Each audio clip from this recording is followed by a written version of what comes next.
അങ്ങനെ അദ്ദേഹം കോളേജ് വിദ്യാഭ്യാസ കാലത്ത് ക്ലാസ്സിലും പുറത്തും കായിക രംഗത്തും മറ്റ് കലാരംഗത്ത് രവിയോടൊന്നിച്ചും വളരെ കാര്യക്ഷമമായി പ്രവർത്തിച്ചുകൊണ്ടിരുന്ന ഒരു വ്യക്തിയാണ്. പിന്നീട് അദ്ദേഹത്തിന്റെ രാഷ്ട്രീയ ജീവിതത്തിലും ഈ നിഷ്ഠയും കാര്യക്ഷമതയും പുലർത്തി പോന്നിരുന്നു എന്ന് അദ്ദേഹത്തെ അടുത്തറിയാവുന്ന എല്ലാവർക്കും അറിയാം. അദ്ദേഹത്തിന്റെ ആ കാലഘട്ടത്തിനെക്കുറിച്ച് ഞങ്ങളുടെ മറ്റൊരു സുഹൃത്ത് കലാകാരനുമായിരുന്ന ശ്രീ ബാബു ഭരദ്വാജിന്റെ മരണശേഷം ശ്രീ വൈക്കം വിശ്വൻ ഏതാണ്ട് ഒരു 20 മിനിറ്റ് സമയത്തോളം ഒരു TV ചാനലിൽ സംസാരിക്കുകയുണ്ടായി. അപ്പോഴാണ് ബാബു ഭരദ്വാജും കെ സുബ്രഹ്മണ്യനും ശ്രീ VB ചെറിയാനും ഒക്കെ എഞ്ചിനീയറിംഗ് കോളേജിൽ പഠിച്ചുകൊണ്ടിരിക്കുമ്പോൾ തന്നെ വിദ്യാർത്ഥി രാഷ്ട്രീയ പ്രസ്ഥാനത്തിൽ മാത്രമല്ല അവരുടെ പ്രസ്ഥാനത്തിന്റെ മറ്റു വേദികളിലും എത്ര പ്രവർത്തന നിരതരായിരുന്നു എന്ന് എനിക്ക് മനസ്സിലാവുന്നത്. പിന്നീട് പല പദവികളിലും അദ്ദേഹം എത്തിച്ചേരുകയും വളരെ അകാലത്തിൽ എന്ന് പറയാവുന്നതുപോലെ നമ്മയൊക്കെ വിട്ടുപിരിയുകയും ചെയ്തു. അതിനുശേഷമുള്ള ഒരു അനുശോചന യോഗത്തിൽ അദ്ദേഹത്തിന് തന്നെ ഒരു സുഹൃത്തും സഹപാഠിയുമായിരുന്ന ഒരാൾ പറഞ്ഞത്, ചെറിയാൻ എല്ലാ പദവികളിലും നേരത്തെ എത്തിച്ചേർന്നു, അതുകൊണ്ട് മൂക്കാത്ത പഴം പോലെ ഒക്കെ ആയതുകൊണ്ടാണ് അദ്ദേഹത്തിന് തിരിച്ചടികൾ നേരിടേണ്ടി വന്നു എന്നൊക്കെയാണ്. പക്ഷെ എന്റെ വ്യക്തിപരമായ അഭിപ്രായം, അദ്ദേഹം വളരെ ചെറുപ്രായത്തിൽ തന്നെ വലിയ കാര്യക്ഷമത കൈവരിക്കുകയും അതിന്റെ ഫലമായി അദ്ദേഹത്തിന് പദവികൾ തേടി വരികയും ചെയ്തു എന്നാണ് ഞാൻ വിശ്വസിക്കുന്നത്. എന്തൊക്കെയായാലും ഇപ്പോഴത്തെ പരിതസ്ഥിതിയിൽ അദ്ദേഹത്തിന്റെ ആദ്യകാല പ്രവർത്തന മണ്ഡലമായിരുന്ന ആ പ്രസ്ഥാനത്തിന്റെ തലപ്പത്ത് അദ്ദേഹത്തിന്റെ അനുയായികളായിരുന്നവരും കൂടെ പ്രവർത്തിച്ചിരുന്ന പലരും ഭൂരിപക്ഷം പേരും ഉള്ളപ്പോൾ ഞാൻ എന്റെ ഒരു സംശയം ഉന്നയിക്കുകയാണ്. മുമ്പ് മേജർ ജനറൽ മുകുന്ദ മേനോൻ എന്ന ഒരു KSRTC MD പ്ലാന്റേഷൻ കോർപ്പറേഷൻ ചെയർമാനും ഒക്കെ ആയിരുന്ന, ഞാൻ സുഹൃത്തെന്ന് പറയാൻ പറ്റില്ല, അദ്ദേഹം ഹോക്കി അസോസിയേഷൻ പ്രസിഡന്റും ഞാൻ സെക്രട്ടറിയുമായി വളരെ കാലം പ്രവർത്തിച്ചിട്ട് നല്ല അടുപ്പമുണ്ടായിരുന്ന ഒരു വ്യക്തിയാണ്.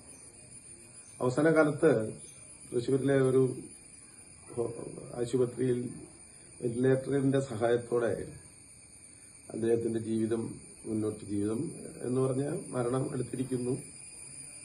ആ സമയത്ത് അദ്ദേഹത്തിന്റെ ഡോക്ടർ, എന്റെ സുഹൃത്തുമായിരുന്ന ഡോക്ടറോട് ഞാനൊരു കാര്യം പറഞ്ഞു, അങ്ങേർക്ക് എപ്പോഴെങ്കിലും ബോധമുദിക്കുകയാണെങ്കിൽ ഒരു കാര്യം ഒന്ന് അദ്ദേഹത്തിനോട് പറയണം.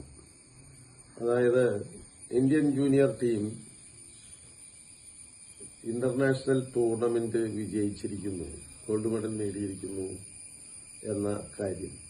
അപ്പൊ ഡോക്ടർ എന്നോട് വളരെ ചൂടായിട്ടുള്ള നീ എന്ത് തോന്നിയാസാണ് ഈ പറയുന്നത്, വെന്റിലേറ്റർ ഊരിയാൽ മരണം പ്രതീക്ഷിച്ച് കിടക്കുന്ന ആളോട് ഞാനിപ്പോ ഇത് പറയാൻ പോകുന്നു.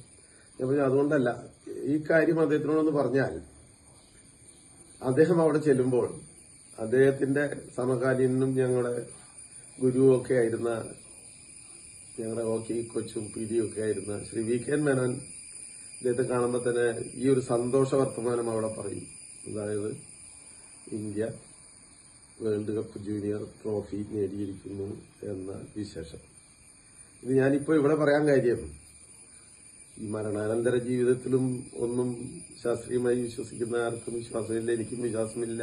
എങ്കിലും 1-2 തവണയൊക്കെ മരണത്തെ അഭിമുഖീകരിച്ചു വന്ന ഒരാളെന്ന നിലയിൽ ഞാനിങ്ങനെയൊക്കെ ചിന്തിക്കുമ്പോൾ ഞാൻ വിചാരിക്കുന്നത്, മരണാനന്തര ഒരു ജീവിതമുണ്ടെന്നും നമ്മൾ ഇതുപോലെ അവിടെ ചെല്ലുമ്പോൾ നമ്മളെ ഇപ്പോഴത്തെ സ്ഥിതി അനുസരിച്ച് ഇപ്പോൾ ഇവിടെ ജീവിച്ചിരിക്കുന്നതിനേക്കാൾ കൂടുതൽ സുഹൃത്തുക്കളും ബന്ധുമിത്രാദികളൊക്കെ എന്നെ സംബന്ധിച്ച് അവിടെയാണുള്ളത്. അപ്പോ അവരൊക്കെ നമ്മൾ സ്വീകരിക്കാൻ അവിടെ ഉണ്ട് എന്ന് കാണുമ്പോൾ അതൊരു സന്തോഷകരമായ കാര്യമായിരിക്കുമല്ലോ. അതുപോലെ ശ്രീമാൻ വി പി ചെറിയ ഞാൻ അവിടെ ചെല്ലുമ്പോൾ ഈ നേരത്തെ പറഞ്ഞ ഈ കെ എൻ മേജർ മറ്റു പല എന്റെ അച്ഛനമ്മ സഹോദരനൊക്കെ അവിടെ ഉണ്ടാവും. അപ്പോ ശ്രീ വി പി ചെറിയാനോട് എനിക്കൊരു കാര്യം പറയാൻ ഉള്ളതിന്റെ ഉത്തരം ഇവിടുന്ന് കിട്ടിയിട്ട് പോകണം എന്നെനിക്കൊരാഗ്രഹമുണ്ട്. അദ്ദേഹത്തിന് അത് അവരുടെ പാർട്ടി കാര്യമാണെങ്കിലും ചില കാരണങ്ങളാൽ അദ്ദേഹത്തിന്റെ പ്രസ്ഥാനത്തിൽ നിന്ന് പുറത്താക്കി. അതിന് അദ്ദേഹം വിശദീകരണം കൊടുത്തു. ആ വിശദീകരണത്തിന് മുകളിൽ അവരുടെ തന്നെ ഉന്നത സമിതിയായ കൺട്രോൾ കമ്മീഷൻ ഒരു റിപ്പോർട്ട് പ്രസിദ്ധീകരിച്ചോന്ന് എനിക്കറിയില്ല.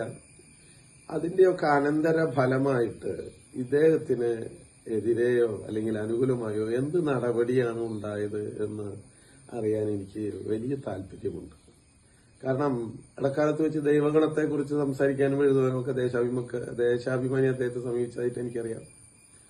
മറ്റൊരു സംസ്ഥാന സെക്രട്ടറി വീണ്ടും ഒരു തിരിച്ചുപോക്കിന് വേണ്ടി അദ്ദേഹത്തെ ക്ഷണിച്ചതായിട്ടറിയാം. അപ്പോൾ അദ്ദേഹം അതിന് കൊടുത്ത മറുപടി വൈകിപ്പോയി. കാരണം അപ്പോഴത്തേക്കും അദ്ദേഹം മറ്റൊരു പാർട്ടിയുടെ അഖിലേന്ത്യാ നേതാവായി മാറുകയൊക്കെ ചെയ്തു. അതുകൊണ്ട് ഇതിനൊരു സംശയത്തിനൊരു മറുപടി കിട്ടിയാൽ നന്നായി എന്ന് ഞാൻ ഈ വേദിയിൽ കൂടെ അഭ്യർത്ഥിക്കുകയാണ്. പിന്നെ കൂടുതലൊന്നും പറയാനായിട്ടില്ല. കാരണം അദ്ദേഹം ഒരു തുറന്ന പുസ്തകമായിരുന്നു. അദ്ദേഹത്തെക്കുറിച്ച് ധാരാളം യൂട്യൂബിലും ഇന്നത്തെ ആധുനിക ഇതിലൊക്കെ കാണാം.